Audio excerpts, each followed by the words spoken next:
MBL stands for the Marine Biological Laboratory. It's the oldest marine laboratory in the United States, continuously running from 1888, and it's considered a bit of a unique national treasure insofar as researchers come from around the world here, especially during the summer, and it's an open book to try really difficult biology. So the theme line is discovery in the biological sciences. And I study how animals change color, why they change color for communication and camouflage.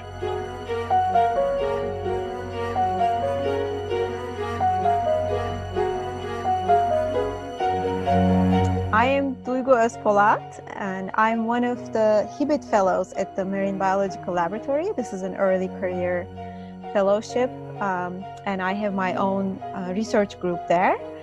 We work on segmented worms, even though worms may not sound like the most exciting animals to most people.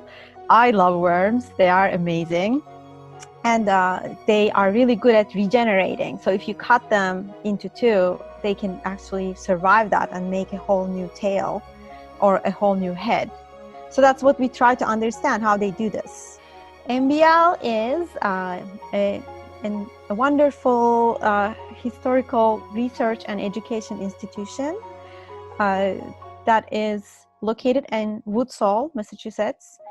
And it's a wonderful place for convening scientists from all around the world and the country, but also we have resident scientists who spend their whole time at the MBL. I'm Jennifer Morgan. I'm a senior scientist at the Marine Biological Laboratory in Woods Hole, Massachusetts. I also serve as the director of the Eugene Bell Center for Regenerative Biology and Tissue Engineering. I got hooked on the MBL as a place to do very exciting, creative, innovative, collaborative research. I moved my entire lab in 2012 to continue and build my research program around spinal cord regeneration, tissue repair, using an aquatic model called the lamprey. The MBL is situated on Cape Cod, and it was very well chosen because it takes advantage of two different faunas and floras, one from the Gulf Stream coming up from the south in the Caribbean, and another one coming from the north from the Labrador Current, and they converge right on Cape Cod.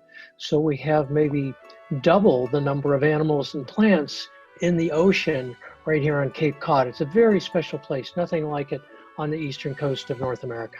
And so basically we have this resident research, but also we have education programs which bring in many people, again, from all around the world during the summers to give them advanced courses in different types of areas of science.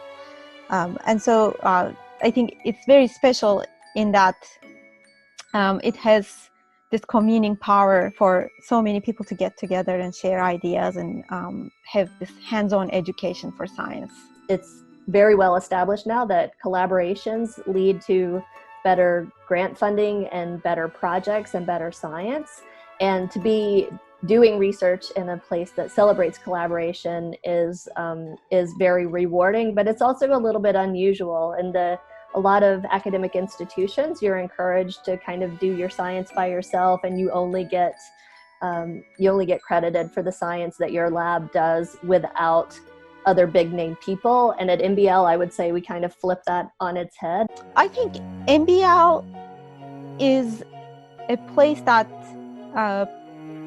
provides an opportunity for people like me who work on unconventional organisms, and especially some marine, some aquatic, to come and realize their dreams, really.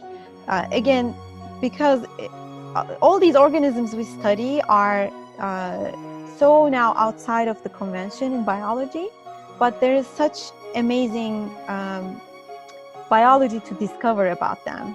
And I think MBL is that sort of special place to come and do that. And of course, at the same time, have access to the latest technology and the latest minds, the experts in the field.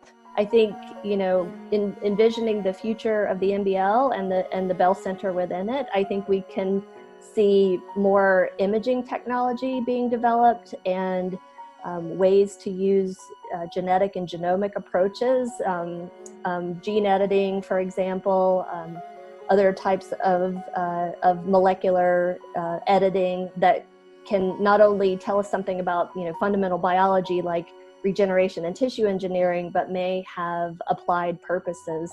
I think we have a bright future here in the Bell Center and at the MBL, and we look forward to bringing our colleagues back in as soon as possible and expanding our network across the world.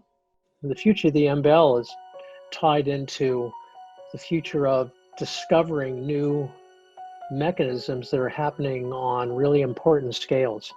That can be a global scale for ecosystems, or it can be an enormous scale for how all cells work, or how DNA and RNA interact. So I think the future is very good. The MBL is much more than a marine biological laboratory.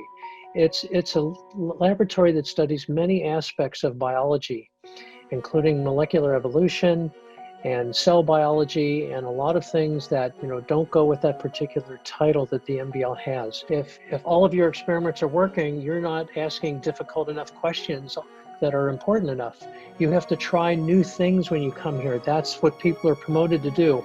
All of the students in the courses are encouraged to try new things while they're here. And I think that's something that, sure, it happens elsewhere, but here it's a central theme. This is kind of a leisurely think tank kind of place. It's a really weird place, but it's very beautiful and it's very quiet, so it seems, but you walk down the parking lot and you might just have a little conversation with a Nobel laureate.